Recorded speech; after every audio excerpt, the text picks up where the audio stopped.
Oh, here we go, ladies and gentlemen, boys and girls. For all those that don't know, it is what it is. It do what it do. But I'm gonna give it up to the man that really does the intro for Sunday. Welcome everybody. Welcome. And everybody hear me okay in the back. Yes. Yes, sir. Because I come to the altar today, not as a humble man. We are the Sideline Junkies Podcast Network. And if you're watching right now, you're watching the Sunday Rse. I'm the boss B. The man above me is the Gentleman Jack. The man to my side is the Midnight Rider. We have the show host, the big guy KG. And like always on Sunday, I know you haven't seen my face the last couple Sundays. I had to go to Fort Knox to get some gold for the new collection plates. And ladies and gentlemen, when I say we got new collection plates out of the finest stolen gold in America, we got collection plates out of the finest stolen gold in America, and we passing them around. And we don't take money that jingles. We only take money that folds in denominations of 100 or better. Can you hear me in the back?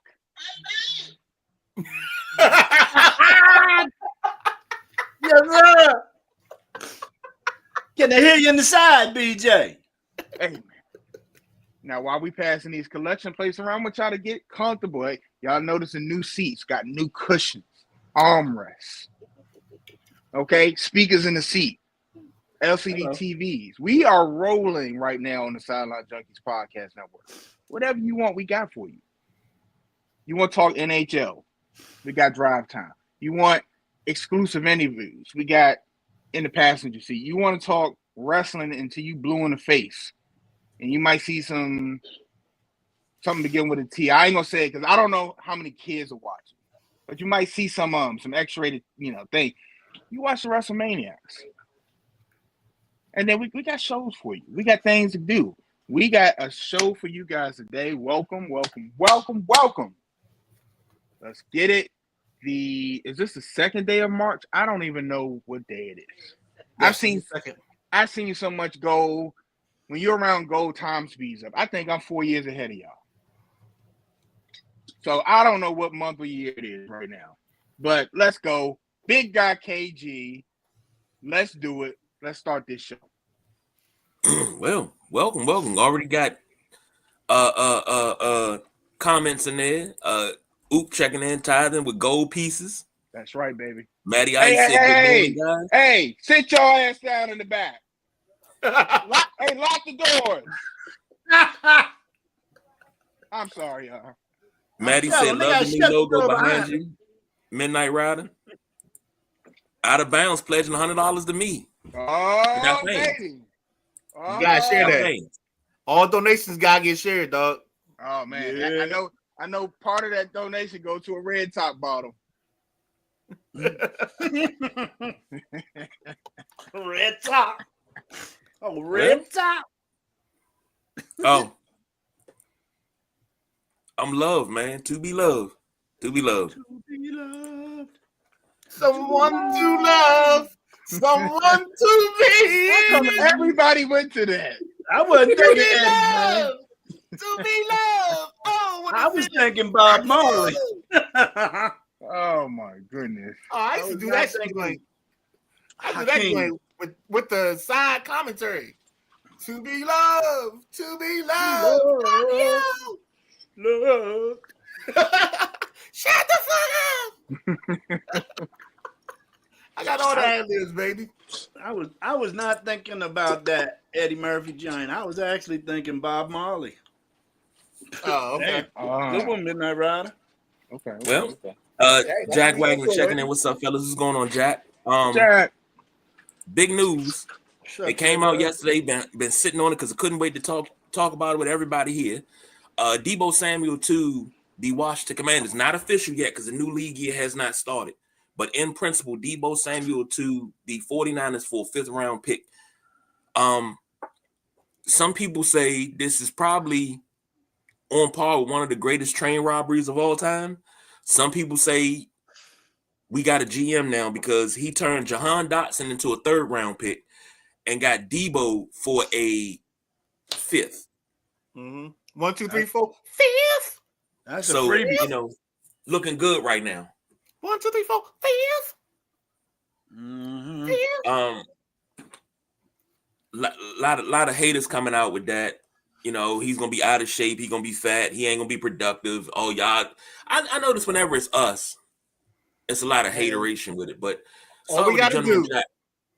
All we gotta do is keep Debo from Congress Heights. That's all we gotta do. Okay. He be all right. Go ahead, Jack. I'm sorry. I cut KG off. Gentleman Jack. Yes, sir. Well, your thoughts on the trade? I tell you, man, when this was mentioned somewhere around the midway point in the season, before the trade was all being made, I thought we should have got Debo'd in. I wanted Debo. I thought it would cost more than it did. 5th rounder? Shoo. I'll take a backup wide receiver for a 5th rounder. So my question is, we're going to just have 2 1s? What are we going to do? Is it going to be something similar to Buffalo, where you got 2 number 1s? Or I don't know how we're going to run this this wide receiver core, but I like it. Debo ain't like a 1 no more. Say again? Debo's not a 1 no more. He's Okay. not Michael. He's more of a Jermaine or a Tito right now. He's more than Tito, bruh. Okay, so what we going? He's nice. He's a nice ass, man. AG, who's your guy in the Temptations? Give My me the guy? tiers of Temptations. Oh, the skinny tall guy. It's not Otis. All of them are skinny and tall. No, that one guy. If you got David? If you go classified, you got David Ruffin. Yeah, David. Uh-huh. You got Eddie and Paul. That's where Debo is. All right. You got David Ruffin. He's going. He's a damn good pickup, man. I'm telling you, because when Debo gets that ball in his hands, anything can happen. He is very elusive, very fast. Loves running the slants. He is very quick on them slants. So maybe just give Terry more options for long balls, or other routes, and not have Terry go across the middle.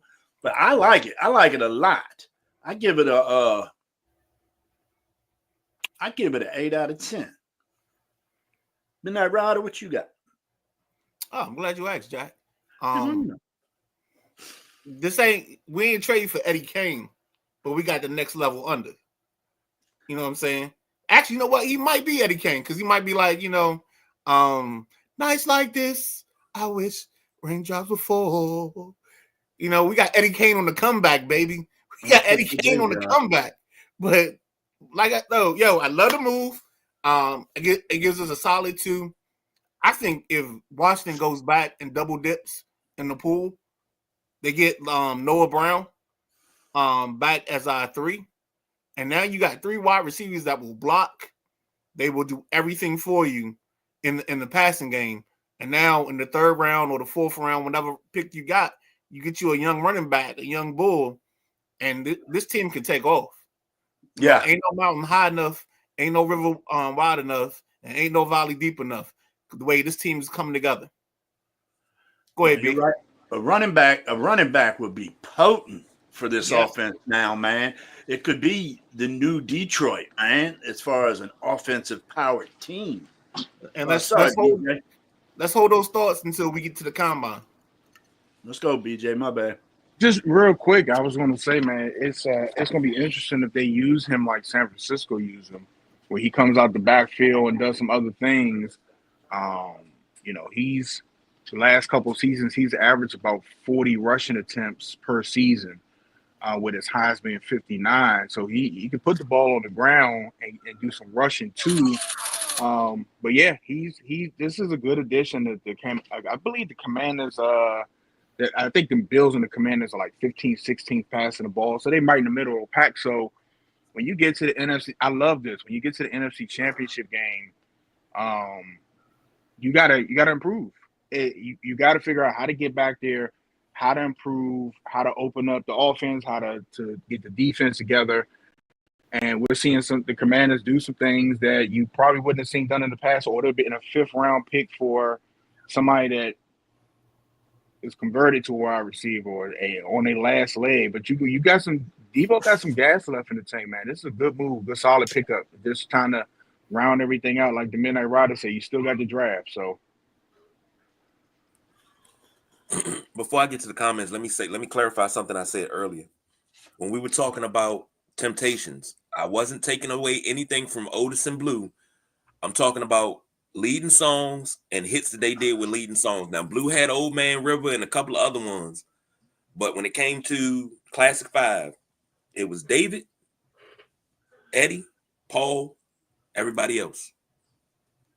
I would never disrespect Otis Williams. Say ain't nobody coming to see you, Otis. I never disrespect him like that. And people that go up to him in public and say that, you need to be kneecapped. But I digress. I think this trade right here, this trade is I've seen some people say that this is going to close the door on Zacchaeus and De'Ami Brown and Jamison Crowder. And I said, you got to be outside your goddamn mind. Because those dudes produced. You don't get rid of your producers because you get one guy. You're getting rid of 3 guys.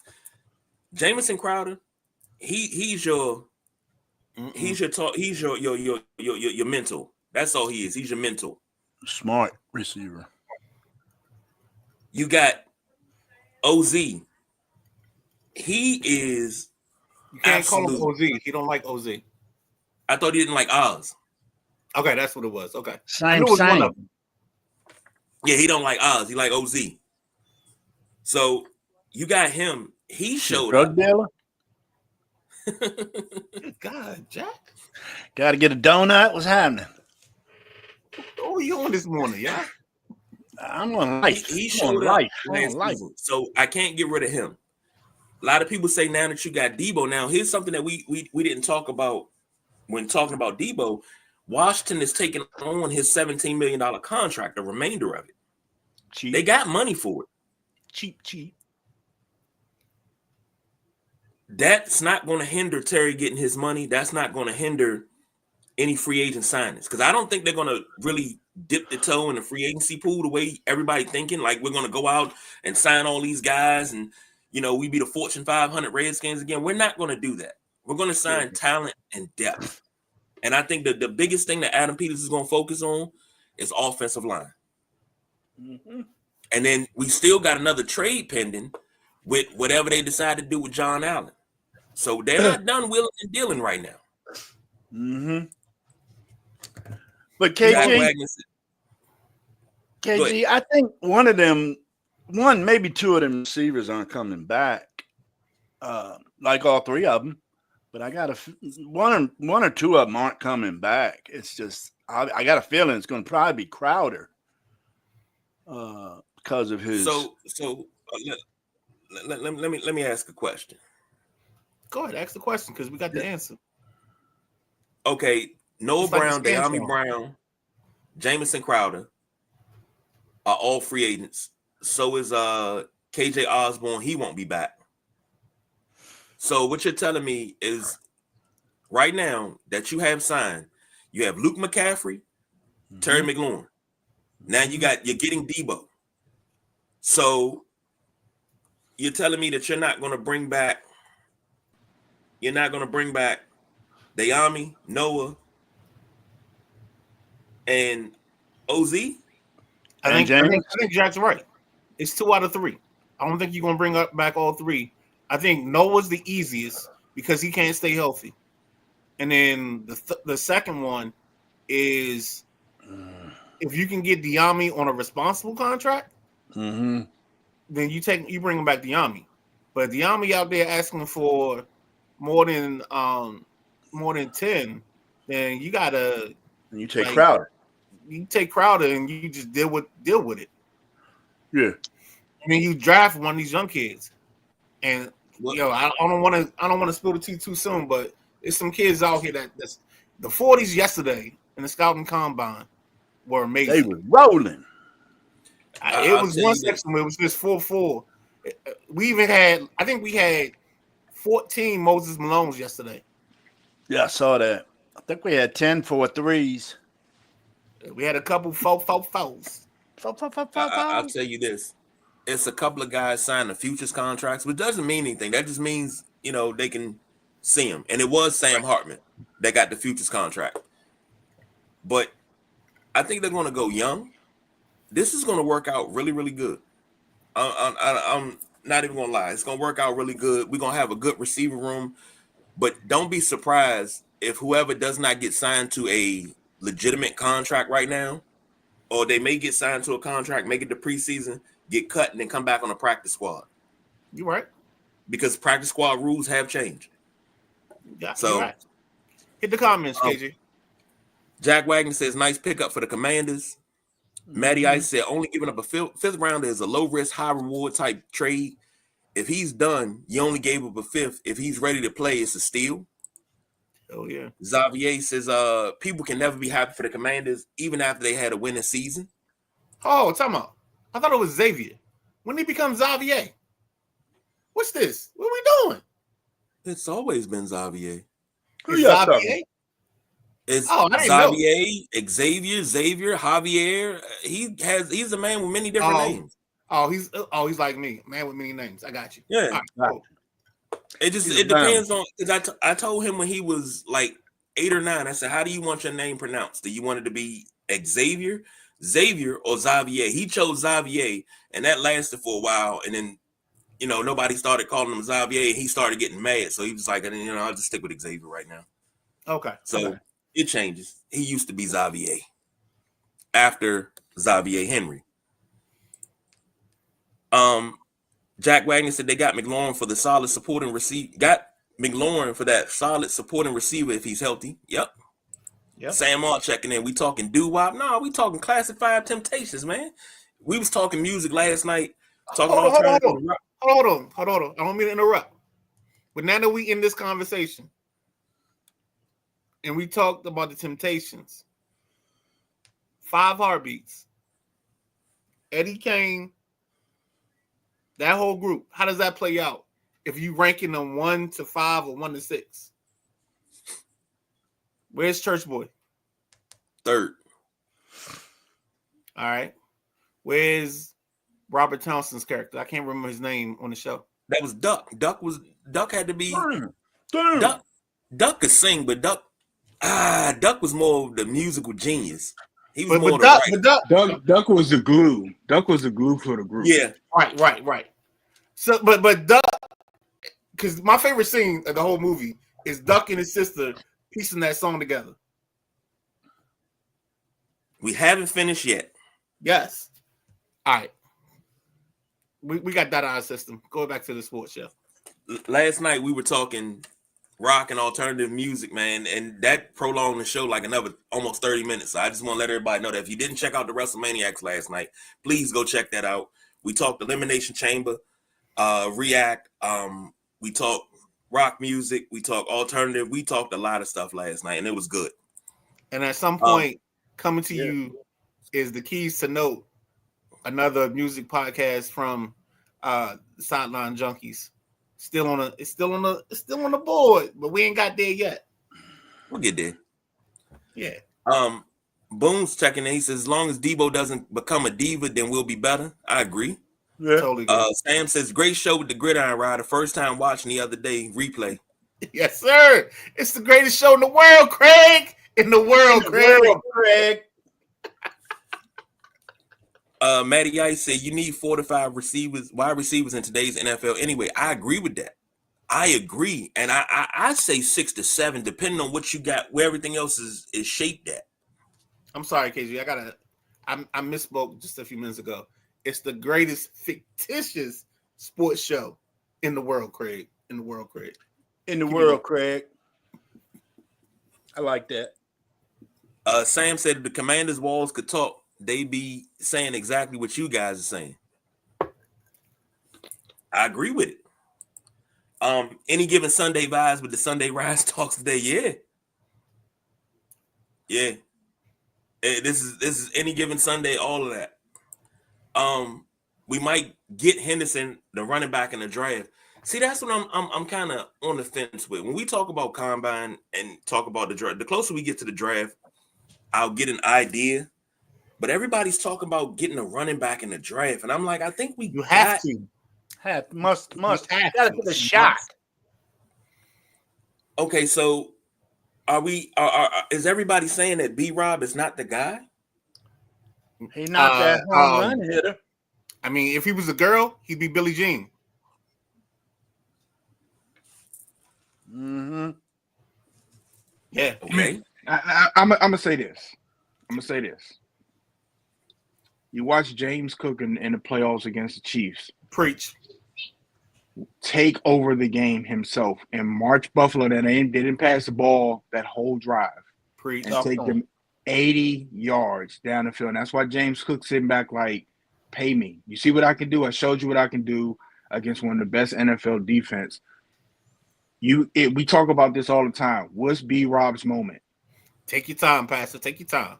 And unfortunately, his moment is coming back after the unfortunate shooting he had coming back on the field. There is no B-Rob moment. It's a bunch of dancing in the backfield. Yes.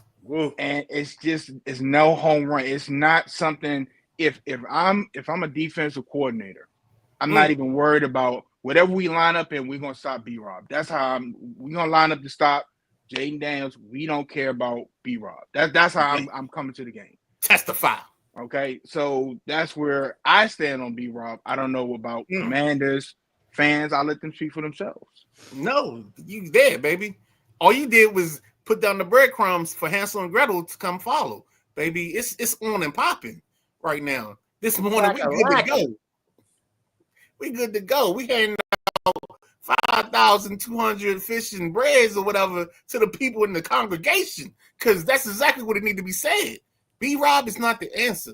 He's not the key. He's not any of that. He's a side piece.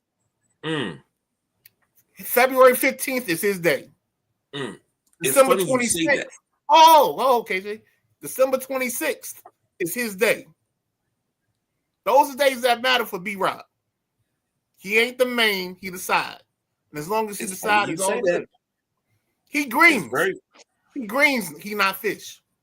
Ooh, very funny you say that, man. Potatoes, he not steak. He might be macaroni and cheese with peas in it. I hope not. Mac and cheese with peas. It's funny you say that. And I'm a little upset with you because you were big. Because you were big on B-Rob. Coming into when he was drafted, you were big on. You were mad that Eric Bieniemy didn't run him enough. You're exactly right. And then when he gets the chance to run, we had a pretty damn good pass blocking offensive line, not the greatest run blocking. But you're ready to give up already. Like, I don't. KG, I'm like Big Pun. I'm a player, but I don't crush a lot. And when it comes to these running backs, I'm not standing with commitment. If you can't get what I want, then I gotta move on. I was about to say when you touch that ball, you gotta make it do.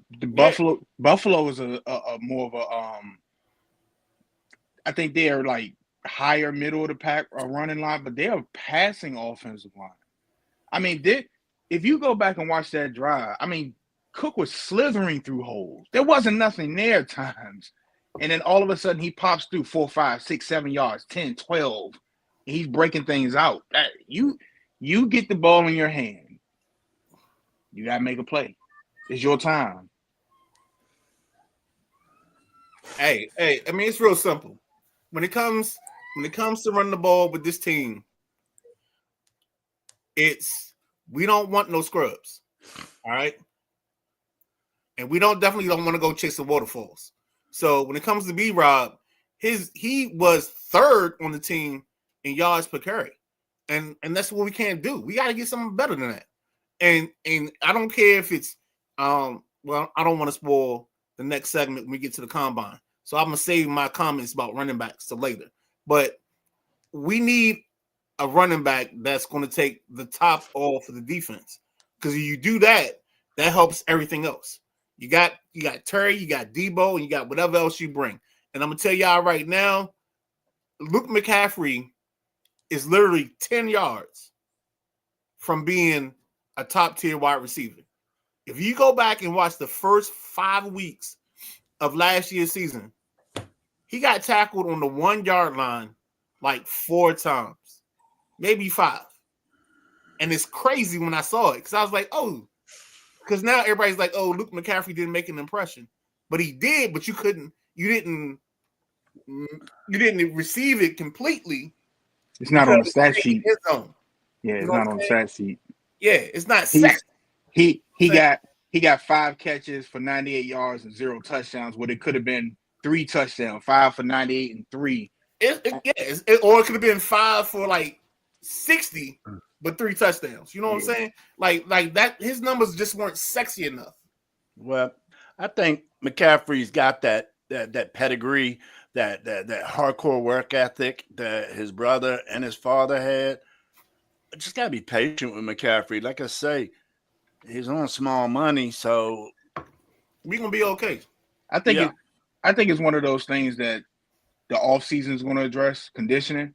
I think you're going to see a little bit more pep in his step when he get out there this year. You've seen the route running, you've seen the motor. Now it's time to put the work in the gym. This is where it separates your good players and your great players and your elite players. You know, you got to put some work in. I'm pretty sure he knows he got caught from behind a couple times, and he missed out on some bonus money because he ain't had no touchdowns. So same thing with Terry. Yeah, he's gonna work on that. Terry should probably have, instead of 13, he probably should have had 16 touchdowns this year. True. Boone said, "Not my lover." LOL. Talking about B-Rob being Billie Jean. Sam said the platters. Clyde McFadden, man. Hey, don't start me with the platters, man. Don't start that. That's my error right there. Don't do that. I like the platters. I like the spinners. I like them all. Matty Ice said, okay, guys, my hockey weekend ends with me on the ice to call 2 championship games. Have a great rest of the show. We'll fill everyone in on my experience at the hockey game with 94,000 people last night. 94,000? Oh, yeah. That DJ Woody. Oh, goody. Checking in. What's going on, DJ Woody? DJ Woody. What's up, Woody? Woodrow. Well, since he's here, you know, we since you're here, boy. DJ, since you're here, we might as well go ahead and do it. The whole crowd screaming, Woody. Can't stand up, left hand up. Who are we? Commanders. We fight for RDC. Who What's are up, we? Commanders. See, we can't get found for that because we know who wrote the song. He gave us permission. Yeah, we read that long as we want. Hey, first and foremost, let me give a shout out to DJ Woody O'Goody, because I know I saw a post from him this week with us featured in one of his podcast things that he's doing right now, the DJ Woody O'Goody podcast. So we appreciate the love, and anything we can do to help support the mission, we'll do, and we'll try. That's all I got. Most definitely. Yeah, Matty Ice says, stick to the rivers and the lakes that you're used to. So that's right. Don't go chasing waterfalls. Don't go chasing waterfalls. And then my boy Jack C. What do you say, Kubu? I mean, sometimes you got to stop because, you know, deals are deals. And I think the Debo deal was a red light special. All right, TLs. Last night was Angie Stone and Roberta Flack, because we started off the show and Don wanted to talk about The Rock coming back. I was like, I really wish I didn't miss you anymore. I know that's right. Because, you know, anyway, the fact that we even got to this point with Debo, I was worried because I was thinking about the closer I get to you. But, you know, things are things. The world is the world.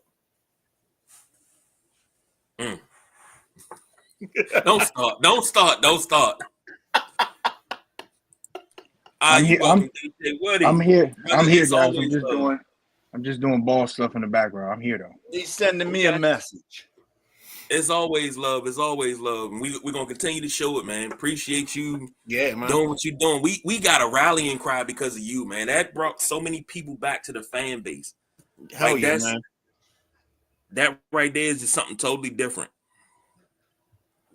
Oh my goodness. Cowboys and girls. Oh man, don't do that. Don't do that. Don't start. Because you're gonna make me go pull out the music, man. Next up, we were talking about this Thursday. We were talking about Scary Terry and what's his ballpark figure on his number. So these two gentlemen, the one to, I guess that would be my left, my right, if you're looking at the screen, the one below, were saying that, you know, what do we say, 29 to 31, 32? No. Don't try to move around now.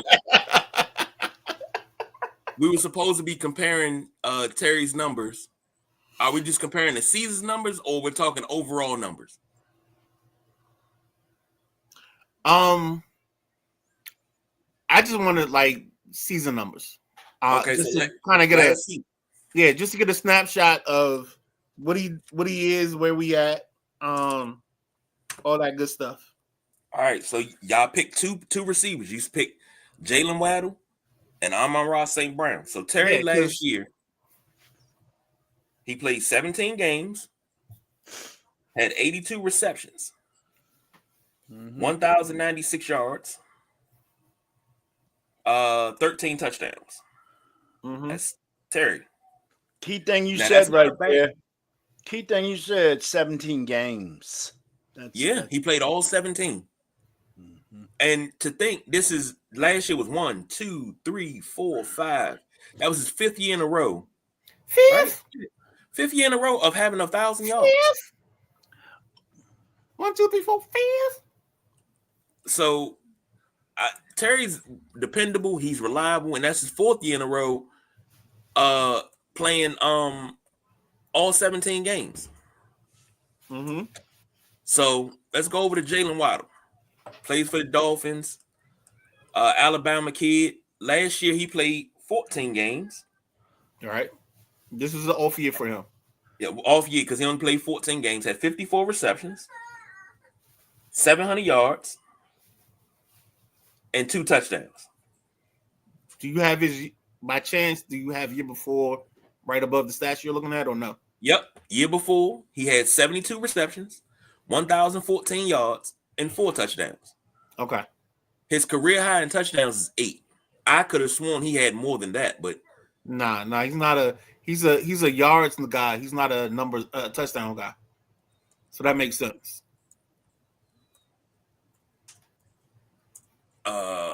Then we got Amon-Ra St. Brown from Detroit out of USC. Last year he played 17 games. 17 games. 17 games. 115 receptions. 115 receptions. 1,263 yards. 1,200. And a 12 touchdowns. Okay. But he was shut down in the playoffs. He only had 1 catch. I'm sorry. Yeah. Oh, that wasn't shut down. I'm sorry. I read that wrong. 8 catches for 137 in the playoffs last year. I was about to say, he didn't get shut down. They still lost, but it doesn't matter. But that's Brown. So that's your comparable stats. Who's that? That was Amon-Ra St. Brown. Who's that? You're not catching a bit. Never mind. You're a music guy. Who's that? Brown. Come on, man.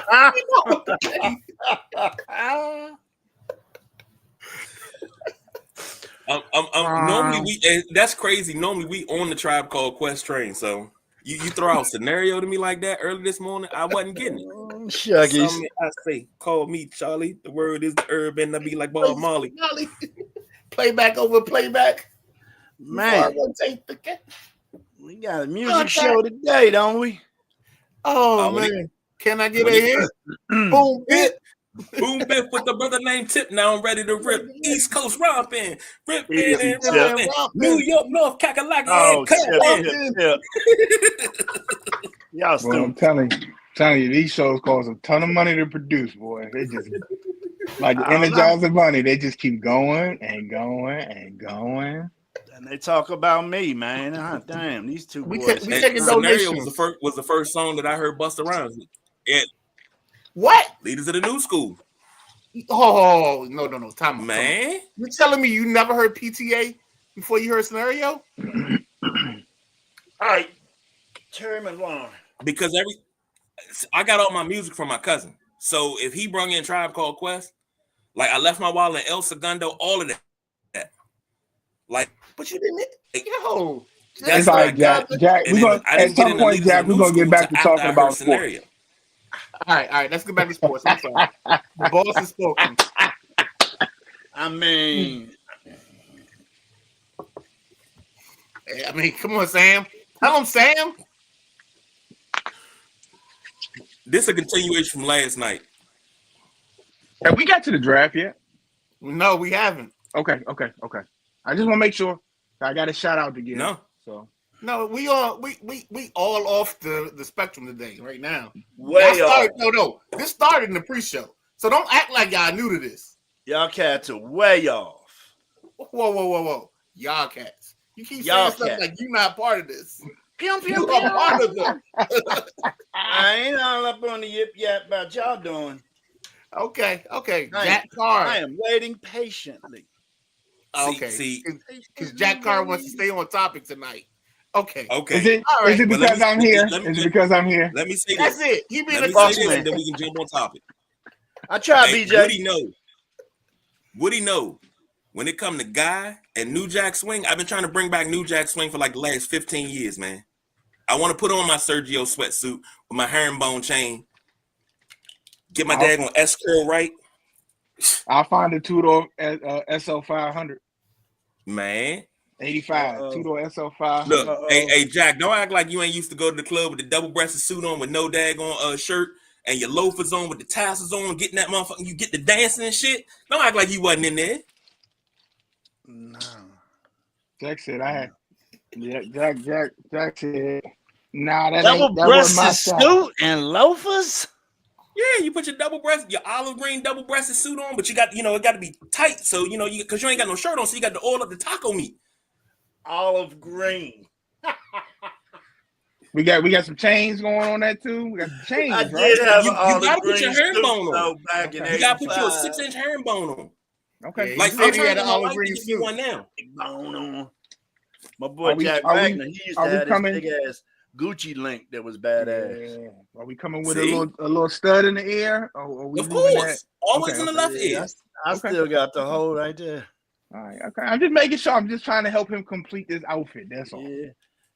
Threw the rollie on, Yeah. You got to be complete with that, man. I was always chilling. See?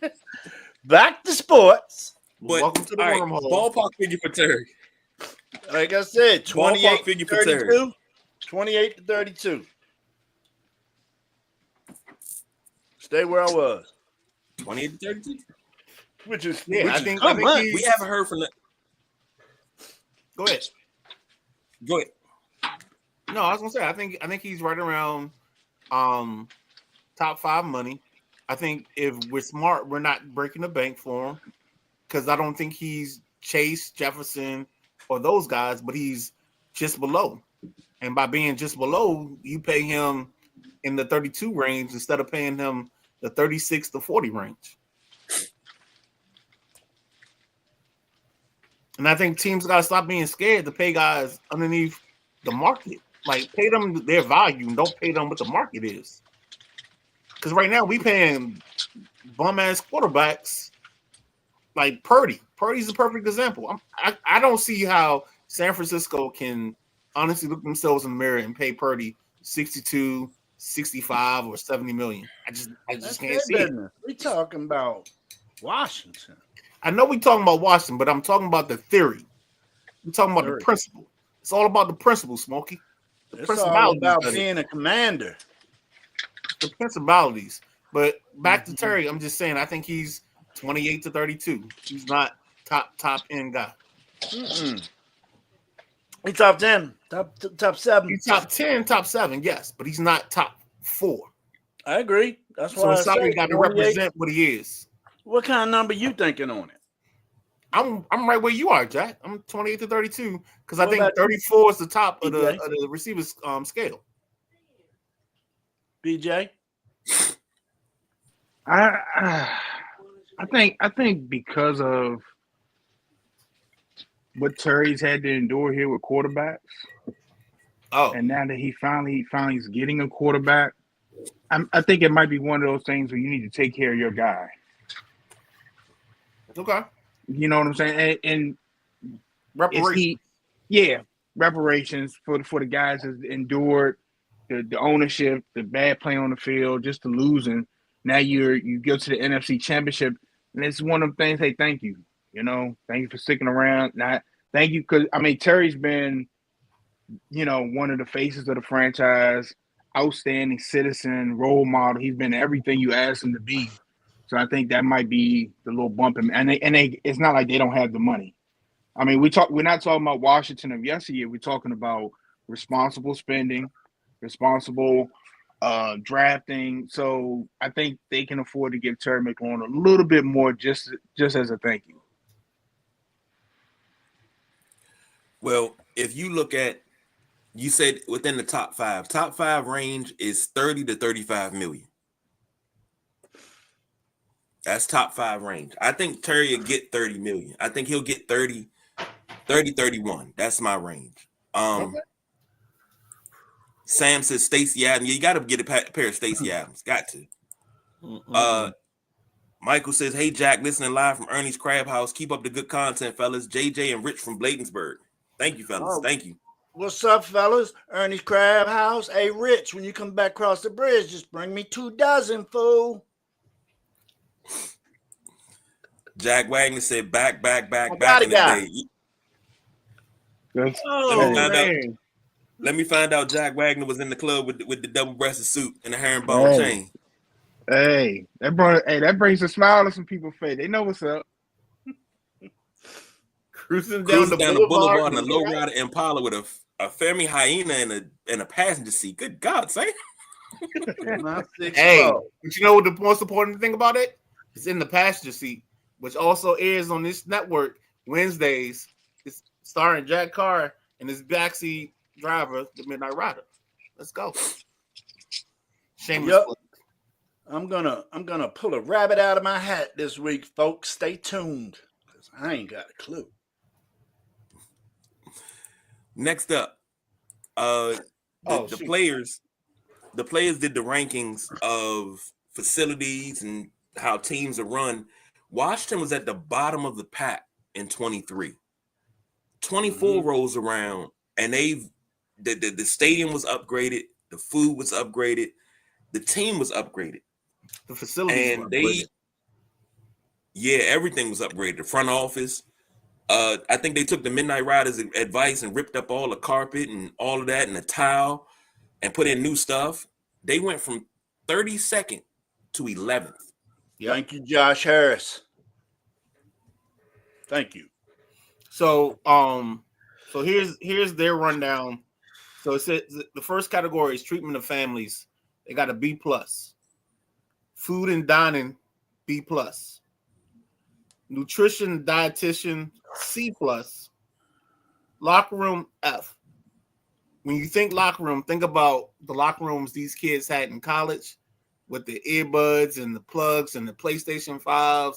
So you're not getting that in Washington because it's just a little too old. But they still did upgrade these facilities.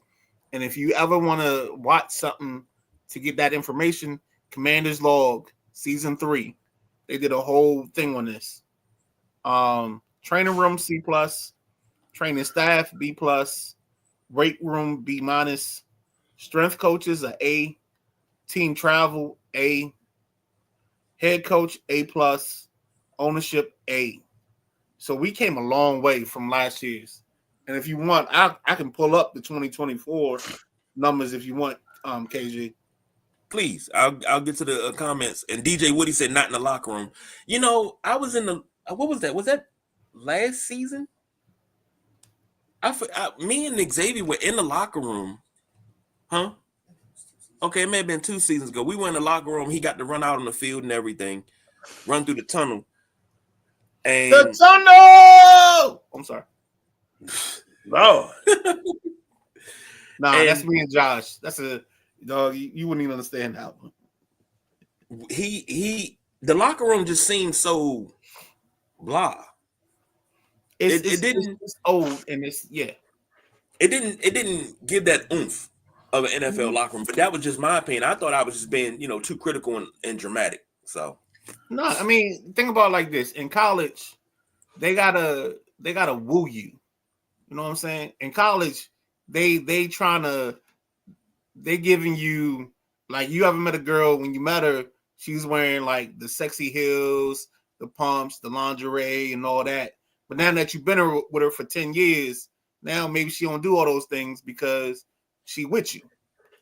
You know what I'm saying? That's girl, Craig. But that's how like the NFL is. Like in college, they gotta woo you to get you there. They gotta give you all the woo. They gotta give you all that to get you there. But in the NFL, you already paid. You know what I'm saying? Now you just gotta stay. Now you gotta deal with it. You know what I'm saying? I don't know if that makes sense to everybody, but it makes sense to somebody. Let me tell you something. They showed the Raiders highest rank. I think they were the highest ranked weight room, and the Patriots was last. They showed the Patriots weight room, right? And my only question to that is, if that's the same weight room Tom Brady worked out in, I don't want to hear it. Right.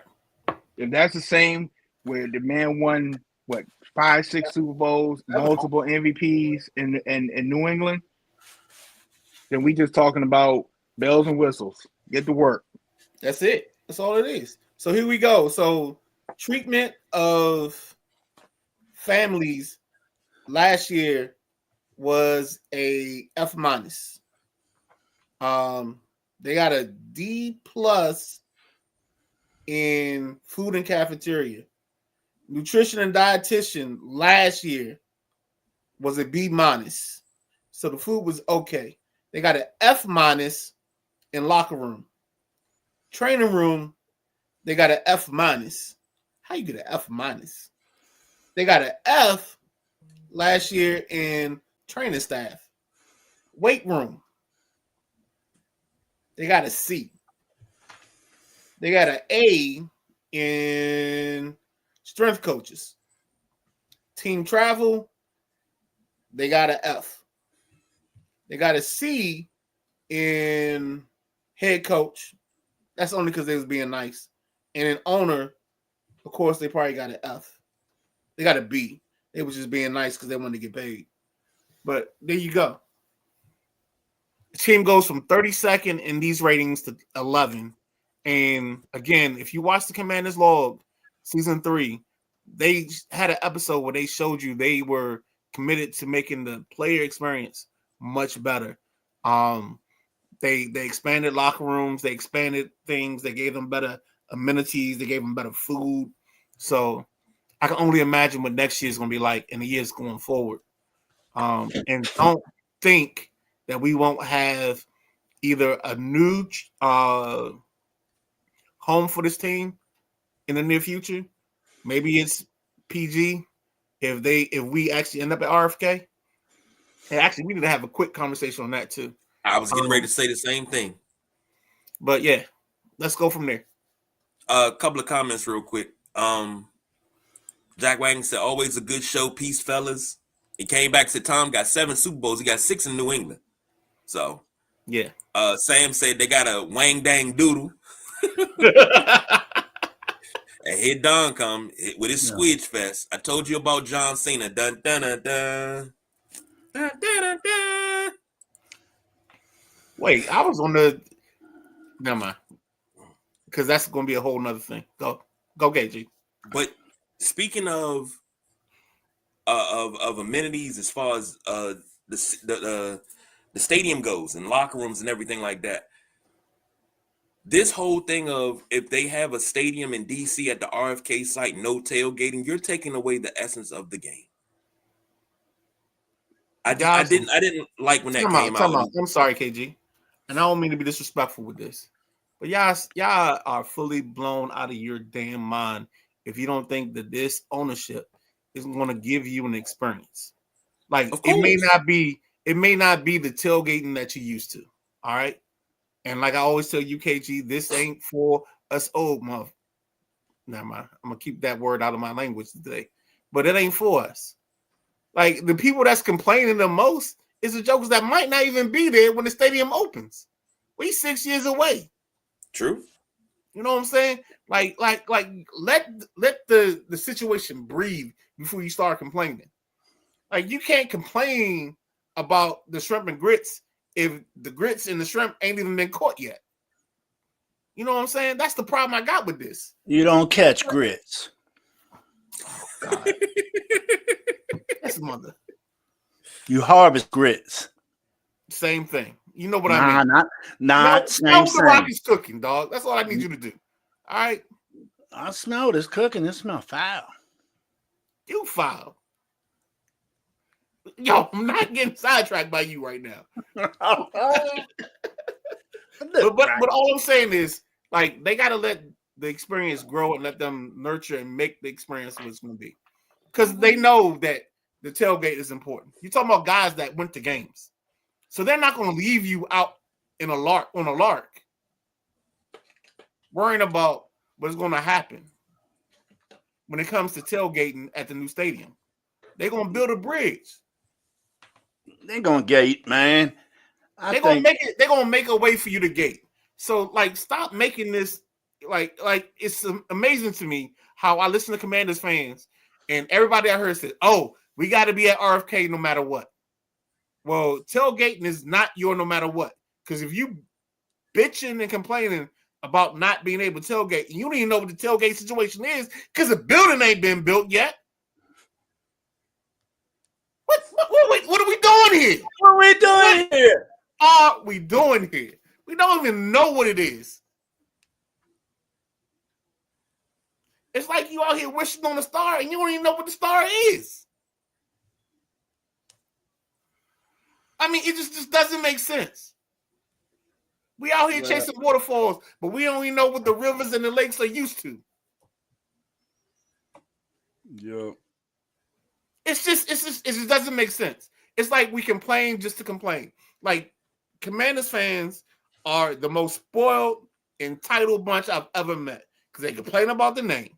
They complain because you can't shorten Commanders to anything else. Who cares? Why are we? What are we doing? Why are you still talking about this? The stadium is the stadium, and it ain't even been built yet. We didn't even put a brick. We didn't even put a shovel in the ground, and you already got something to complain about? Oh, we can't tailgate. You don't even know what this experience is going to be. They ain't going to take tailgating out of the game, out of the picture, dude. All right, so there's going to be, it's all the thing I'm saying, it's going to be a different experience for tailgating. It may not be traditional, but what they'll do, because we got smart people running the organization, they might put a food truck court and a beer garden in front of the stadium, and then you got to go there. You know, or they'll give you thing where if you're on the top level, don't stop shaking your head. If you're on the top level of a parking garage, because you're not going to have ground parking, they may make a thing where if you park on the top, you can have your normal tailgates there. But it's not going to be traditional tailgating. Sorry. Wow. I bet it is. No, because you got to give up. Think about the space that you're operating in. You're not going to have, because you got to put the housing, the recreational, the stadium itself, you're not going to lead to open air parking. What space were you talking about? What space is this you're speaking of, Midnight Rider? We're talking about the RFK grounds, Mr. Jack Carr. They didn't have problem tailgating there before? Yeah, but before you weren't building extra stuff to make the land match. Now you have to. You're trying to build all access recreational. You're building. They can share parking with the Armory. Stop talking and listen to what I'm telling you, Jack. I've been listening to what you're telling me. No, you're not listening. About this for you're just talking to talk. You're talking to talk. Just to disagree with me.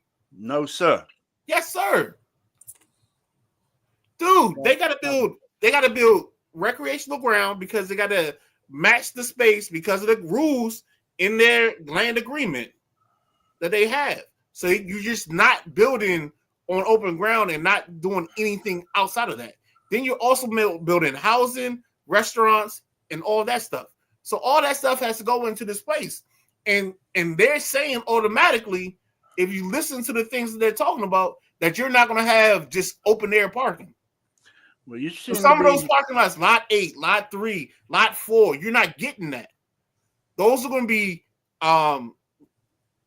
garage parking situations. So that's why the tailgating is going to be not outlawed, but it's going to be taken away because you can't tailgate in a garage. Yes, you can. We did at University of Maryland, man, for the lacrosse joint. We tailgate in the parking garage. I'm giving you facts. You can shake your head all you want. What are you telling me? You're saying you cannot tailgate in a parking garage. Bullshit. They're going to limit tailgating. I'm telling you that now because they're building the space for the road. So. Okay.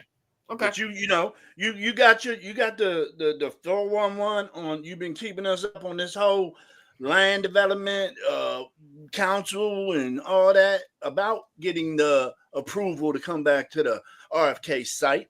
But what are you talking about? Houses and restaurants? They're not just building a standalone stadium. It's going to be multi-use. Yes. Still, I think they're still going to be tailgating regular, normal tailgating. It's going to be limited, Jack. I'm just trying to let you know now. We'll see. Like you said, if we still they haven't even done a shovel yet, so we'll see. That's okay. You're kind of kicking the point I made in the tail. No. The point I made was you're not listening again. I'm just compromising and trying to move on. Well, you're not moving on because you're interrupting and not listening. I'm listening. I said it in the beginning. I said in the beginning. Okay. I say they're going to tailgate. You said they're not. I didn't say they're not. I said they're going to create a different way. I mean, if you don't want to listen, you ain't got to listen. But they're going to create a way for people to tailgate and to keep tailgating. It doesn't matter. But it's all good. Let's go. Keep the show going. Okay. Couple of comments real quick. Don said, you tell him, Jack. Thanks, Don. He said sugar or salt and pepper on them grits. Salt, pepper, hot sauce, and some butter. Sam said, tell him, Ryder, I'm not your puppet. He said, what happened to cookout in the front yard with the fan with the old tube TV and the antenna for those that couldn't make it to the stadium to tailgate? Shoot, some people actually just go to the stadium to tailgate, never go to the game. Oh yeah. Ryder sounds like the People's Choice during the Tiffany Stratton debate. Tiffy time, baby. Parking garages is what Rick Peacock said. Multi-level, and they will tailgate in the garage. Thank you. Did it at University of Maryland many a times. Destination location with shops, stores, and hotels. Why? Boone said, we talking about tailgating? Tailgating? That's right, man. We ain't got to. Never mind. Buy land across the street from the stadium and rent tailgating spots. Now, across the street from RFK is houses. You got the Armory on the left, the Metro Station, and you got row houses across from that. Right. They make money by letting people park there. My father used to park there back in the day in somebody's front yard. Boone said, this all started with catching grits. Boone. Agree to disagree is what Sam said. Pack sandwiches. We'll go with that. Yo, I love our group, man. I love it. We'll go with that. All right, give me some combine results. Since we're talking football, let's finish it up right here with football so we can jump on some college basketball before we get out of here. Give me some combine results. Who were some surprises that you guys really stood out to you guys? I know Midnight Rider and Jack is going to jump into this, but I have to get a shout out to my boy, Ty Felton from Maryland, wide receiver. Did his thing at the combine. 40 and 4.37. With the 1.5, 110-yard split, 39.5-inch vertical. Yeah. And the 10-foot tip broad jump was one of the best in the group, and he had the flip. He showed out. I love that. I love seeing the hometown show off in the that's all I got. They gave him a B+ grade. I think I would give him an A-. 4.37. He got some wheels on him. Well, of course he wasn't really able to show it with the subpar quarterback play in Maryland, but shout out to Ty Felton. I'm gonna let the draft experts take over because I know Midnight Rider butthole been itching for this the whole time. He can't even sit still. Can't even sit still. BJ, what's up? They got another wide receiver over there, Prather? Yes. Prather. Yeah. Yep. I think he ran well yesterday as well. He did. He ran like in the 4.4s. Mm-hmm. Like the last 2 days, and I gotta give NFL Network credit. I mean, these guys the last 2 days they ran like 4.4s. I mean, it was. I mean, the outliers with dudes running 4.6s in the safety groups or in the corner groups. Because if they ran a 4.6, they're gonna be a safety. Because the wide receiver group, my God, I don't remember too many guys over 4.5. You know what I'm saying? Like 4.59 was the height. But I'm gonna tell you right now, I got one guy because I'm gonna try to keep the show going because I don't want to get lost in my combine results. Nick Wire, whatever from South Carolina, the safety that's 6'3" or 6'4". Man, that joker made money this weekend. He jumped himself up.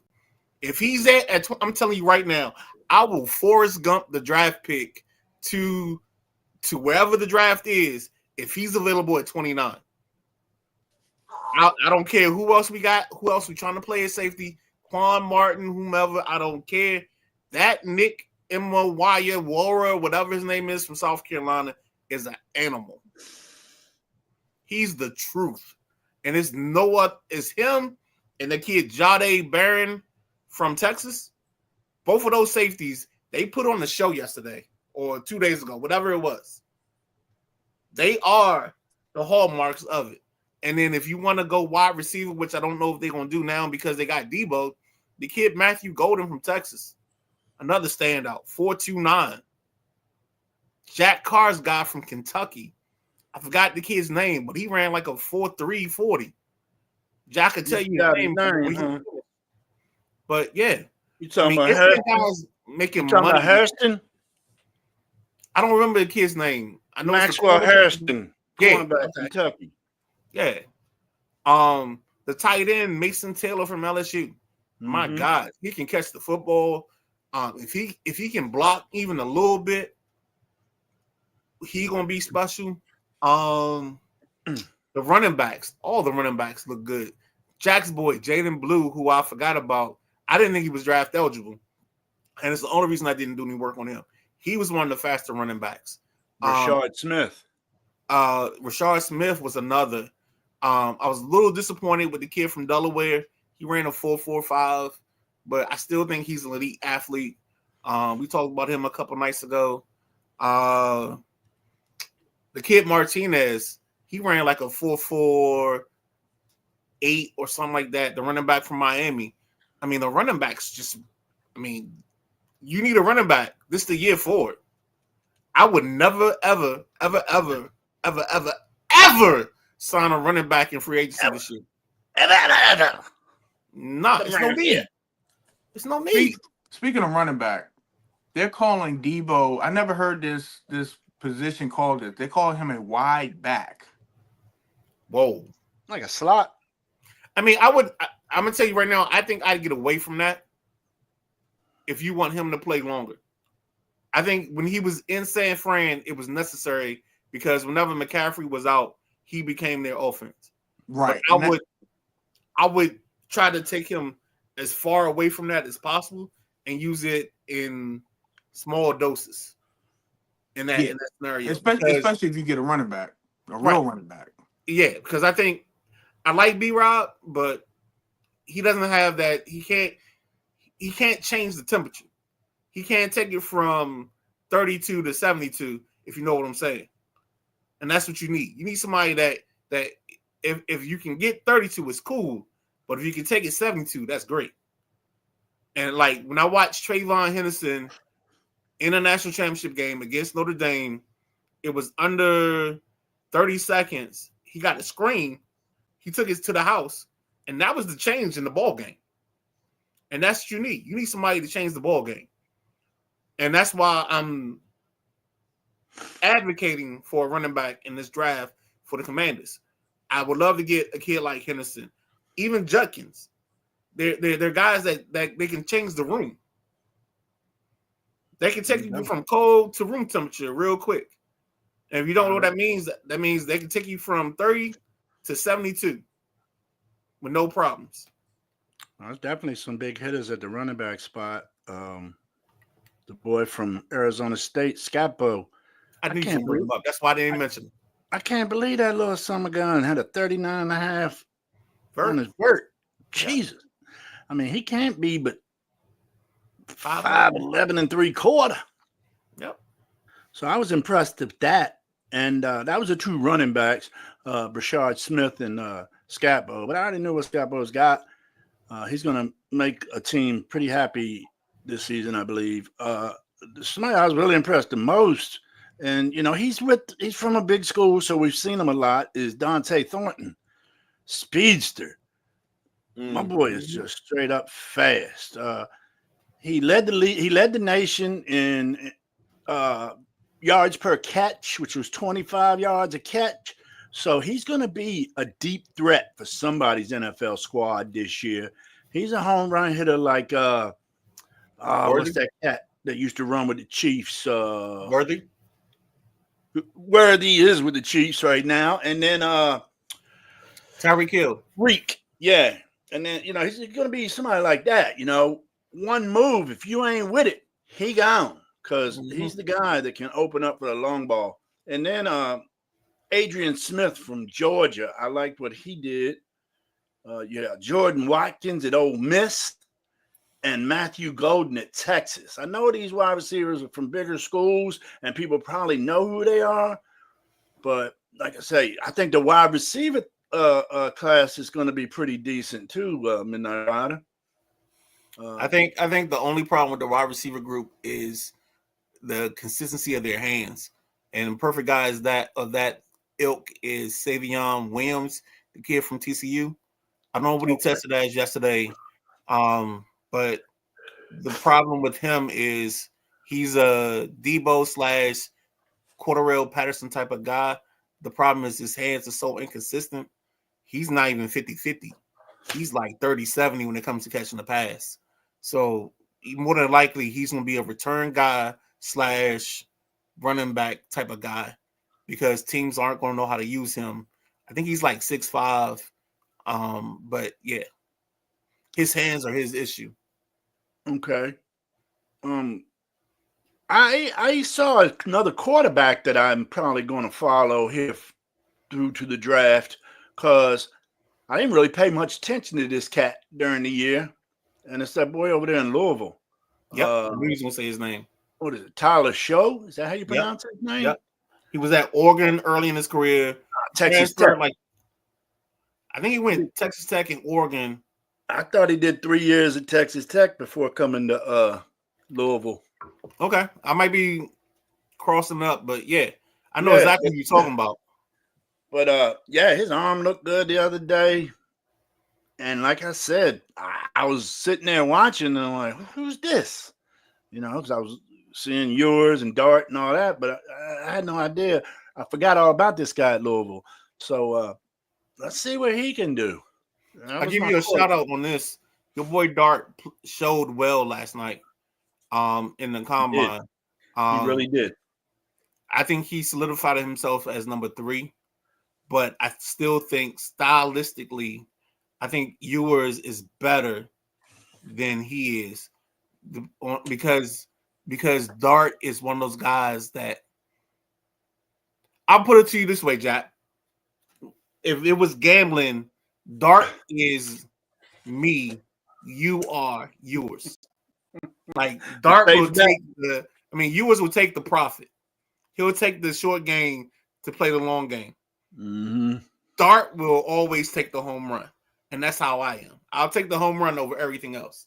And even me whenever I played Q, I was a home run or nothing type of guy. But that's how I see that part of it. Yeah, I can see it. But I think Dart has a lower.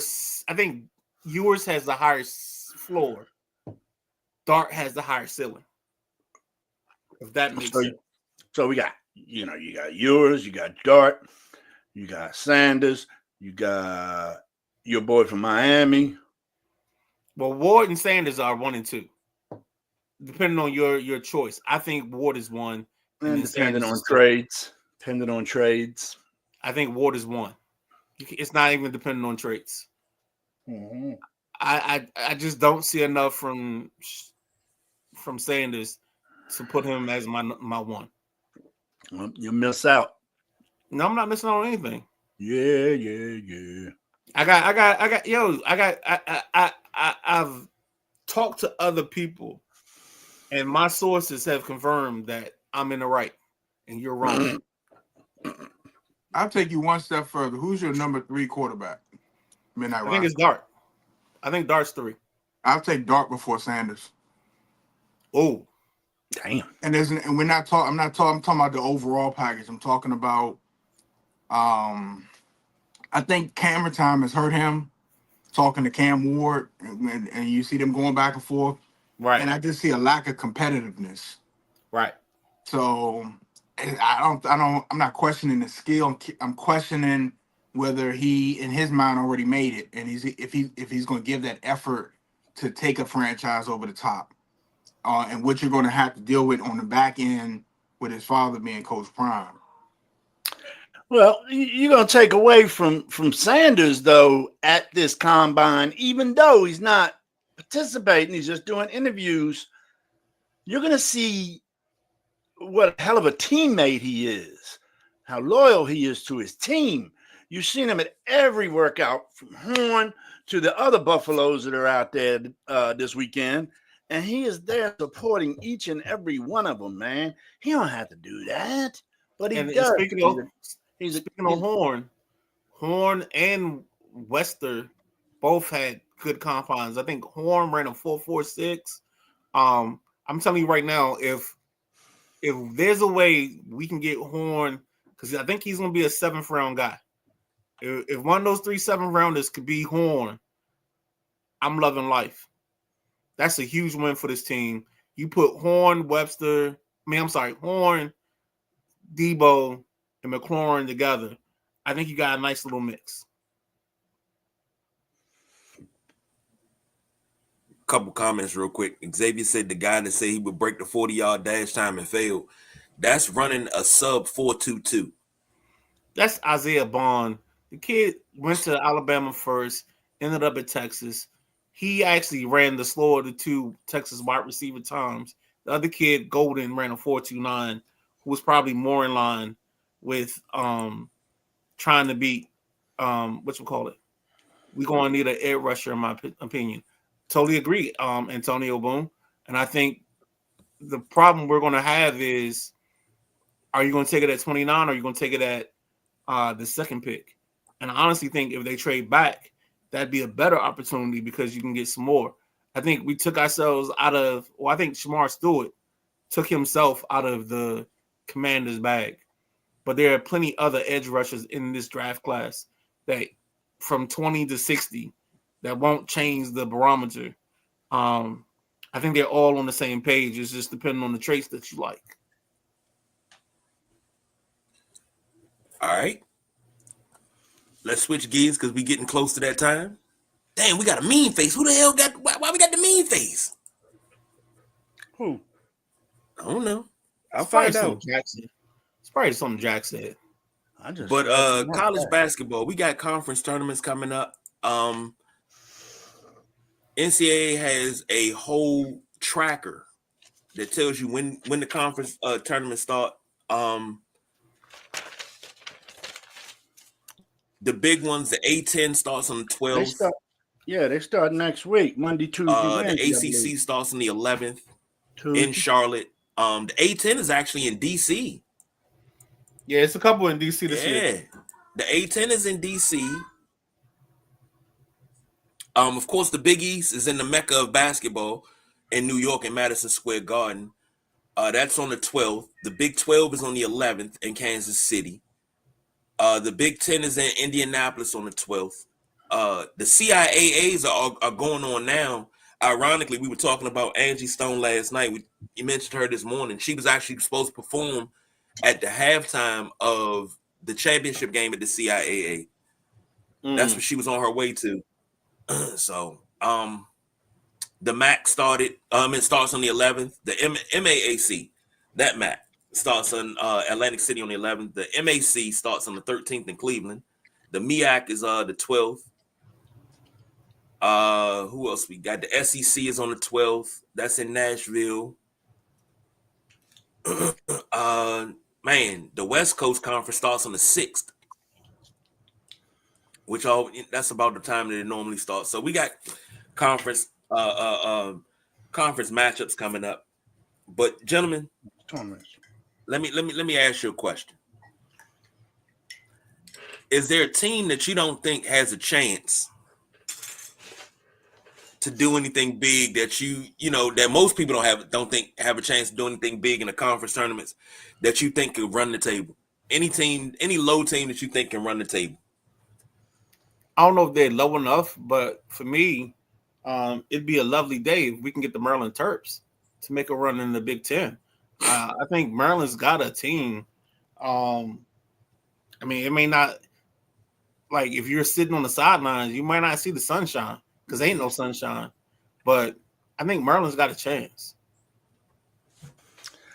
Maryland, like I said, previous shows, Maryland's got to get that bench straight, man. There's still another game with no bench points in that Michigan State game. I didn't look at Penn State stats yet, but I know the Michigan State game from the other day, no bench points again. So that can really hamper them in the tournament. Don't let small injury or foul trouble get the Terps. Like I say, fortunate they have not had a foul trouble issue this year. So they've been able to go 5-6 deep. So no, yesterday tested it, the whole thing. And when they went to look at the bench, they couldn't lean on me. They couldn't find a way to get through that last part of it. It was a struggle. They had a nice little run at the end of the ball game. I think they got lucky. They found a way, whether it was through grandma's hands or not. They just made a way and found a way to win that ball game. Maryland Penn State game also 0 points from Maryland's bench. Yeah. I mean, when it comes to their starting five, I mean, if it was a Bill Withers song, instead of being just the two of us, it'd be just the five of us. It's all or nothing. Yeah. Mm-hmm. And Rse had a hell of a game defensively. He had 15 boards, but he only managed to get 4 points. But Gillespie pulled up and threw 19 up there to go along with Queen's 23. So, they got a good attack with Rse, Queen, and Gillespie. Whatever they get out of Miguel and Rice is just cream on top, Exactly. And Queen was just like, use me. You know what I'm saying? So that's what they did last night. They had to use him. Still, they got to get some bench going. I don't understand. I totally agree, Jack. Go multiple games with 0 bench points. That's whew. Well, I totally agree, Jack. I mean, I would like to jump in here and ask a question. Go ahead. Because y'all gushing over Maryland. Now I got one question. Where is the love? Where is the love? Where is the love? It's in the NIT. That's all I'm asking. Where's the Georgetown love, man? It Unfortunately, might not even be in the NIT. Your best option is out for the season, so that's where Silva is out. They gone. But let's finish up though on that Michigan State game, like KG wanted. He wanted to discuss it a little bit more in depth. And like I say, I did not watch it live. I've seen videos and I've read up about it. Michigan controlled the game from the stats and from what people have said that watched it. Maryland, what I found pretty incredible was Maryland went on a late 7-0 run. Yep. And all 7 of them points was at the line. That's crazy. But look back at that Michigan State game. They lost that 58-55. Then you go back to the shooting percentage. Go back to Ohio State.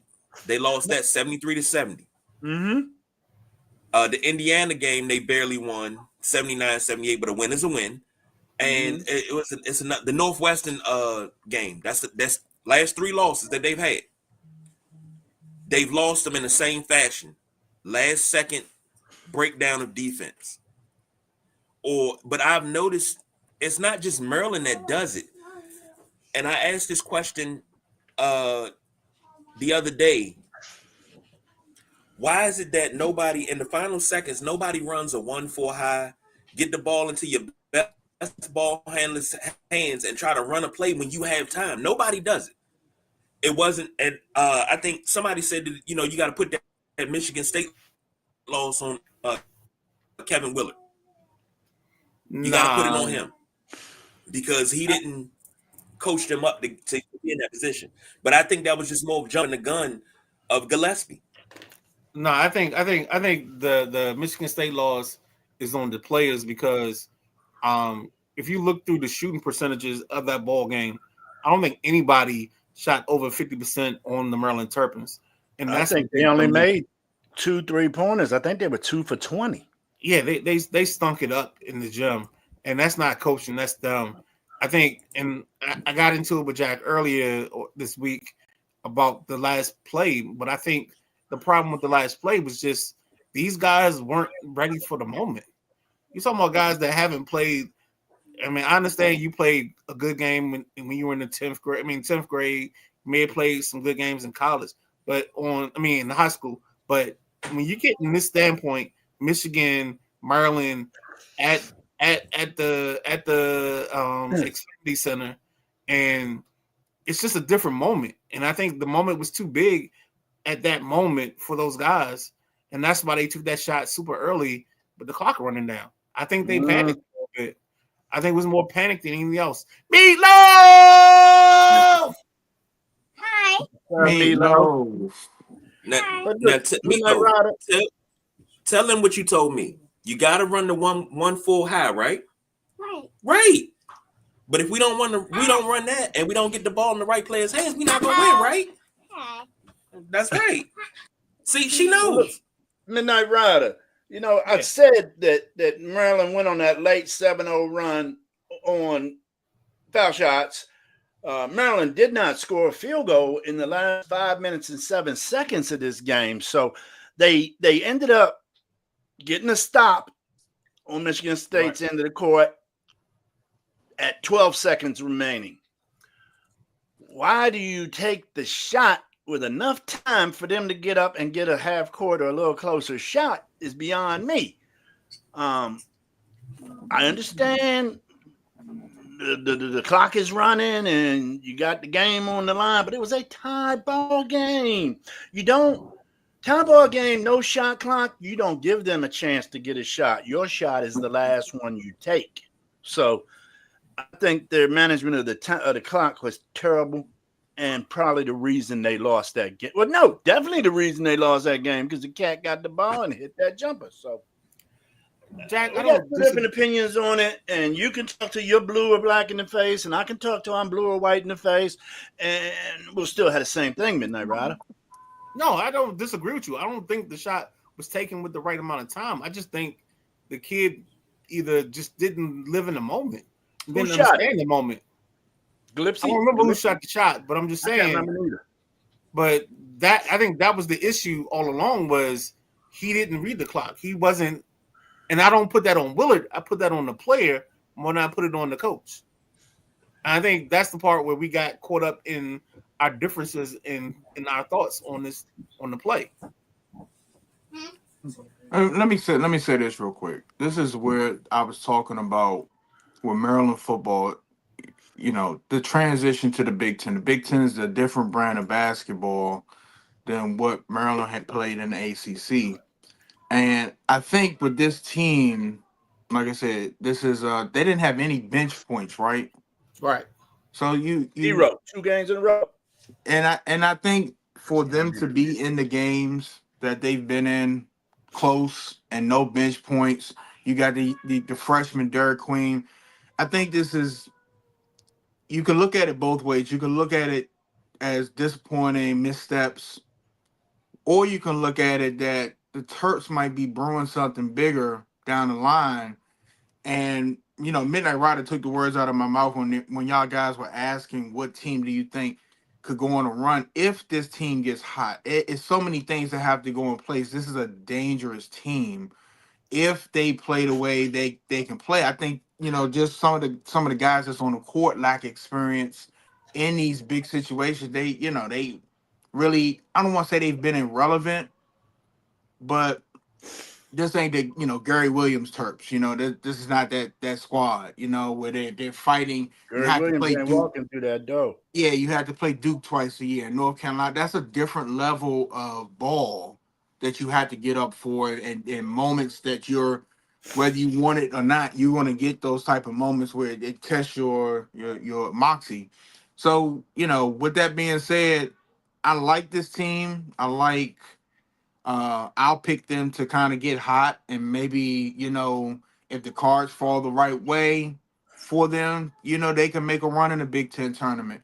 But the future for the Terps basketball is bright, and I think that if they could just get some, they got to get some more help. They get some play out of the bench some type of way. They get some helps off that bench some type of way, because you got to think about it.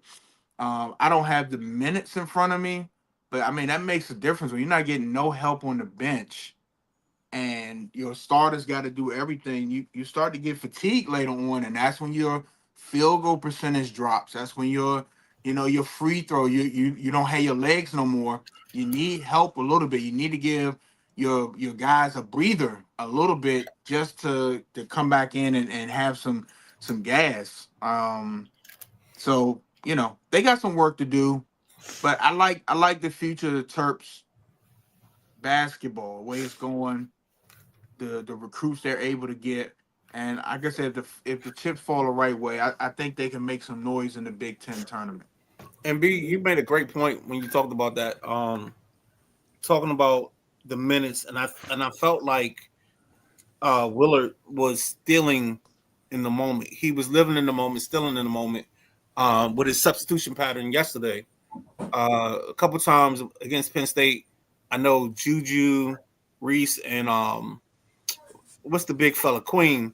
They were both in late foul trouble. Both of them had 4 fouls. Julian Reese. Whatever. He ain't good enough for me to know his real name. Name ain't no Juju. Whatever. When you done, I got some real stuff to talk about. Talk about your real stuff in a second. Hold on. But no, seriously, they had foul trouble late, and they found a way to manipulate the clock. And I thought Kevin Willard did a yeoman's job in getting this team to the finish line yesterday against Penn State. Because they should have lost the ball game, to be honest with you, but Penn State just couldn't finish and didn't execute late in the clock and late in the ball game. I got some stats for y'all. Yes, the Terps only have 4 bench players. Mm-hmm. Okay, they're 4 bench players. I got 5. You got 5. I got 4. Or is it 5? Hold on, 1, 2, 3, 4. I got 4. I got Harris Smith. He had 18 minutes. Geronimo had 10. Young had 4. Mm-hmm. Oh, that's only 3. You got Palmer and you got Gapere. Okay, so they must not have logged anything. Yeah. So that's probably why they're not here. Let me read Michigan State. Michigan State got 1, 2, 3, 4, 5 bench players. They logged Holloman logged 20 minutes. Fiddler 10, Carr 14, Booker 14, and Cooper 22.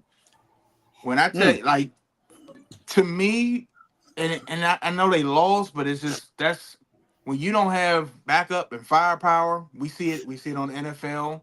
When you wear defense down, you start those yards per rush start going up because that defensive line, them linebackers tired. They've been on the field. I think this is something Maryland's gonna have to address. They're gonna if you're not deep and your players ain't conditioned, that's a recipe for when you get down to the end of the game and the end of that second half, you're missing. You're going 0 for 7 in the last 3 minutes and change because you don't have no gas left. Gillespie 2 for 10, Derek Queen 2 for 11, Reese 2 for 7, 34, 39 minutes, 37 minutes, 36 minutes, 34 minutes. Yeah, that makes a big difference. Only one Michigan State player had over 30 minutes, and that was Richardson with 34 minutes. That makes a difference, man. Exactly. I got a comment here from Rich and JJ over at Mike's Crab House. They say Maryland cannot go far without a bench. So that's some cats that are agreeing with us, and everybody sees it. If you look at the game from February 16th when they blew Iowa out by 26, okay? They only gave their backups 12 minutes, 7 minutes, 4 minutes, and 2 minutes. I mean, a game like that, those cats should be logging minutes, man, not have your starters pad their stats because all 5 starters scored in double figures with the lowest being 16 points. Yeah, that's stupendous, man, having your starting squad that tight and that rounded at scoring. But they're not on the court the whole time. You need their subs to be able to give you some input, some production. And while we're on, go ahead. No, I was gonna say while we're on this topic, I think another team that the gentleman Jack talks about a lot is Marquette. I think Marquette is a team that can make a run in the playoffs in this playoff system, or I guess conference tournament situation. And then I think our boys from Tennessee had a shocker last night, and I think that's another team. They play gritty. And the problem that Tennessee has is they aren't the most how do I want to describe them? They're not the prettiest girl in the room, but they cute as shit. And that's what Tennessee is. Tennessee's real cute. Like they not Holly Berry. But they need a loan. Well, these two teams are so almost evenly matched, Tennessee and Alabama. I think if you play this game again tomorrow, Alabama would probably win. You know what I'm saying? Hold on, Jack. I got faces. They're similar. The fuck you just say? Nia Long is cute as shit. She ain't she's cute. She ain't like Holly Berry on some different level. Y'all interrupted some hoops talk for this.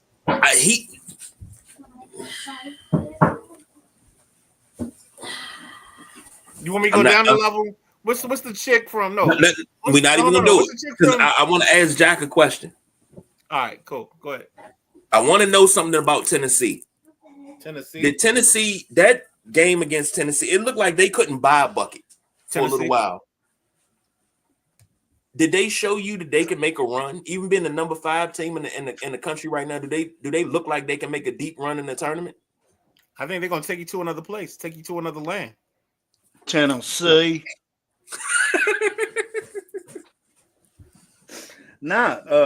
Tennessee's a well-rounded team, man. KG. They 7 deep.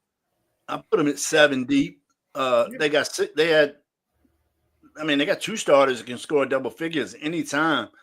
That boy Milnick, he had an off game a little bit the other day, but he's a baller.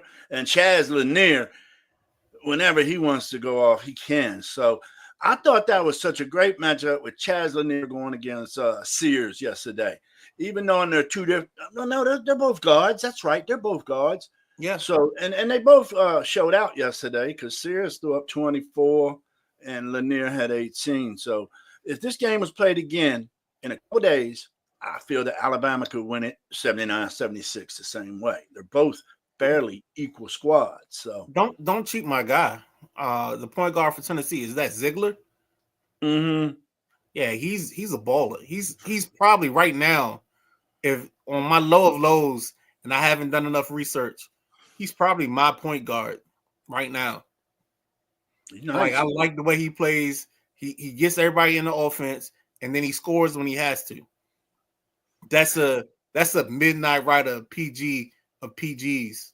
Yeah, he didn't get as many assists yesterday as he usually does. He usually gets up at around 6 or 7. I think he only had 3 or 4 yesterday, but he's definitely the quarterback of that team.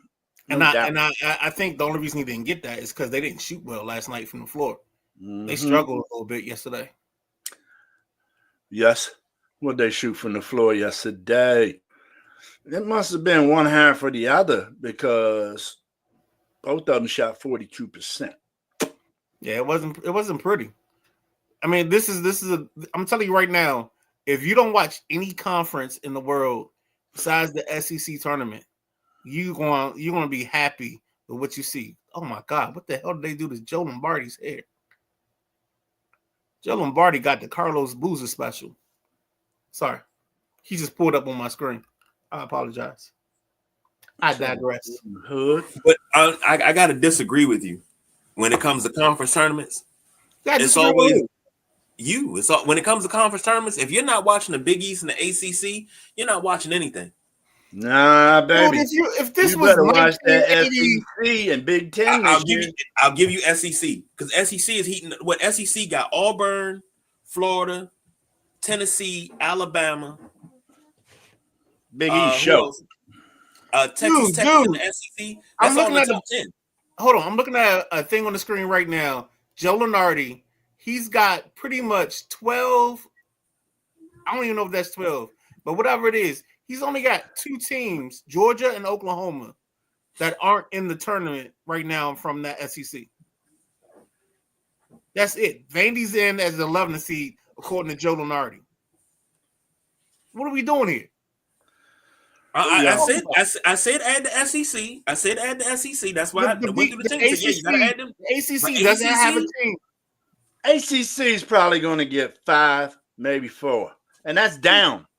Who's 5? 7? Way down. I need you to tell me the 5.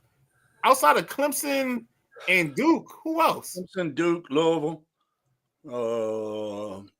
Yeah, that is real deep. Possibly Notre Dame. I'm sorry. Not Notre Dame. SMU. Still wishing on the star. And a possible on Wake. Wishing on the star. 20-9, 21-8. The only way those 3 getting in, they got to be secret lovers.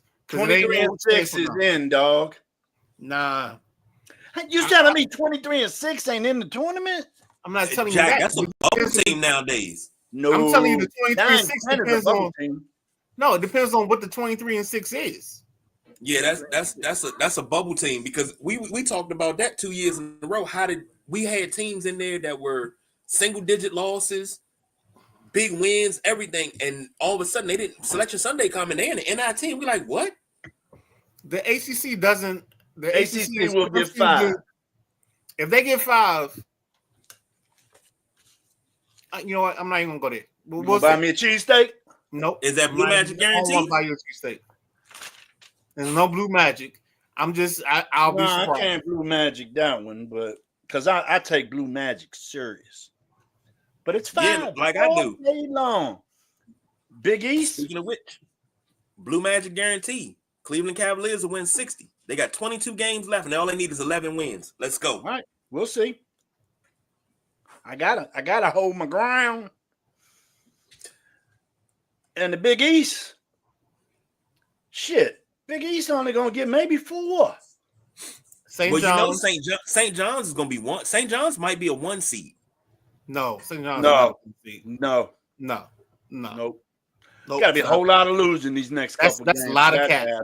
That's a full cap. St. John's in, Marquette's in, Creighton's in. UConn's on the bubble. UConn will be in. Butler's gonna be in. They on the bubble with Xavier, I think. Yeah. All I'm saying is, if you think St. John's the 1 seed, you out here chasing waterfalls. Yeah, St. John's in You gotta stick to the rivers and the lakes as you used to. But now the Big Ten, man, they deep, dude. I'm looking at 1, 2, 3, 4, 5.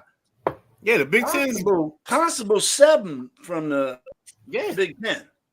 Well, the Big Ten got daggone 30 teams in it, so they gonna have play. They gonna have teams. True that. But they're gonna go all the way down to probably Oregon and UCLA, bubble teams. What other conference we got? I'll be surprised. Let me rephrase that. I won't be surprised if Maryland makes a deep run in the Big Ten tournament and still doesn't make it to the tournament, the big dance. Oh, nah. They're in the big dance no matter what. They in it. I mean, Maryland, I say that because we've seen stranger things happen, and I don't know I don't even know what the criteria is anymore. Because what are you doing today? Mm-hmm. You on your what's that show with the people out there chasing aliens? I know what you X-Files. Yeah, you on some X-Files shit today, bro. Yeah, supernatural. That's why you got that spaceship in the back. It ain't the mothership. You chasing aliens today, bro. We've seen this happen, Midnight Rider. You and I have talked about this on this very show. We've seen this happen. I know we have, and I know what you're talking about. But I think Maryland, because of the conference they're in, I think they have their worst case scenario is they're a 6 or 7 in the tournament. They're not out of the tournament. Well, SEC might have 8 or 9 teams, man, depending on what happens in the tournament. Easily. Uh-huh. And what conference am I looking for, man? I'm missing a conference somewhere. Huh? What, the Big Sky? The Horizon League? I'm in the AAC right now. Memphis, maybe UAB. Memphis is definitely in. I got UAB right below them. And your boys over at Mason doing decent this year, bro. I know we are. Still don't like them because they 22-7, 13-3 in the Atlantic 10. Yep. 1 game behind VCU. So Mason might be playing for a conference regular season title. I'm not sure what their schedule has left. I think VCU has them beat. I think VCU may have clinched it. So yeah, they don't have VCU left. They got 2 games left. They got 1 LaSalle at home. They lost big to VCU last weekend. And then they got to go to Richmond for their last game. Yeah, they lost to VCU by 16. Yep. Did they play them again? Nah, I think that's it. Yeah. No, they've done great. I saw that you chimed that in last week about got to get Mason in our local update, and I will be sure to have that in there Tuesday, partner. I got you, man. I appreciate you, man. I know y'all like talking, but we need to go ahead and tiptoe out of here. I'm just chilling, BJ. Ain't no football on. Yeah, there ain't no football. I think that's what it is. You know what? I think that's exactly what it is. Is we ain't got nothing to stop us, so we just like, what you gonna do? Well, what you eating today? Y'all about to put a pot of chili on, dog. I don't know what she broke out. I know. I got the onions and peppers. You know what I'm saying? Toast and tater tots for breakfast. The sausages. That sounds decent. But yeah, I got a can of beer on the table. I got tomato paste, diced tomatoes. Yeah, we're gonna make a chili. Let that simmer and sit and make it happen. And I got some rice that I'm gonna make up. One of the conferences I forgot to bring up, Big 12, man. They might have some decent participation in this year. Is that Houston enough? Yeah. There could be 5 teams from the Big 12. You got Houston, Iowa State, Texas Tech, Arizona, BYU. Okay, yeah.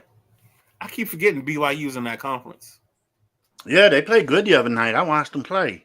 They got this white boy, of course, on their squad this night. You can bring up the white boy.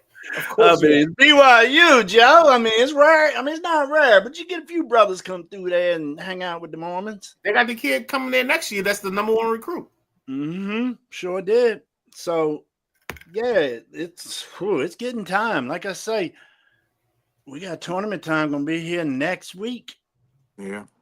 So one of these weeks coming up next year is I'm gonna take this week off and I'm going to somebody's tournament all week. oh, it's fun, man. It's a telling you, ball. that Thursday, because it's either you got to do Thursday, Saturday, or Friday, Sunday. Wednesday take the kids to the joint because ain't nobody there. And then No, Thursday, I think, are you talking conference? Hold on. Huh? Conference. Okay. So yeah, Wednesday matters then. I thought you were talking about NCAA tournament. I'm gonna do it in steps. It got to be in order. And then I want to. Me and KG have talked about last couple years going to the NIT. Just going up there and Where's it at this year? I don't know. It's always at the Garden. The NIT. I thought so. Yeah, NIT KG. NIT's at the Garden, right? Yeah, I'm looking. So basically they do. It's like the college football playoff system. You do home games, the first 2 rounds. Indianapolis this year, and then you end up at the what you call it? Oh, so they catered it out. Okay, it's at Henkel Fieldhouse. Okay. But Thanks, Jack. Shit. What was I talking there? I don't know what you're talking there. What you eating? That's what you're talking. I don't know what I'm eating still, but chicken parm. I ain't had that in a minute. I have no idea what I'm eating. Sam are getting glizzies. Sam said hot dogs, pizza, buffalo wings, raspberry sorbet, and a parfait. Damn, I hope that's all spiced out. Huh? I know that's right, because ain't nobody going to complain about parfait. Everybody loves parfait. Make sure you have your Tums. Good gracious. It's good eating, though. I'm sorry, KG. I think we're eating chicken nachos today. So if BJ, I don't know what BJ's wife is making, but next weekend, just let us know what's on the menu so I can pick my options and I'll come pick it up. You ain't gotta deliver it to me. And see, she ain't out here. She ain't out here. And on my way from BJ's house, if I can stop past KG's house and get some bread, we good. Get a little breads. Yeah. Well, I have a Sideline Junkies weekend, dog. While we talking about what you eating, let me holler at my boys again over there, Ernie's Crab House. You got Rich and JJ. They've been there since we was teenagers, man, working for Chris over there at Ernie's Crab House. It's a joint my family's been going to since I was a little kid, man. 4305 Blainsburg Road in Coleman Mountain, Maryland. A lot of people call that Brentwood, but if you're from around the way, it's Coleman Mountain, Maryland. 301-779-3013. Order your seafood and crabs today. You talk to Rich and JJ, tell them Jack sent you, you get 1% off your bill. I know that's right.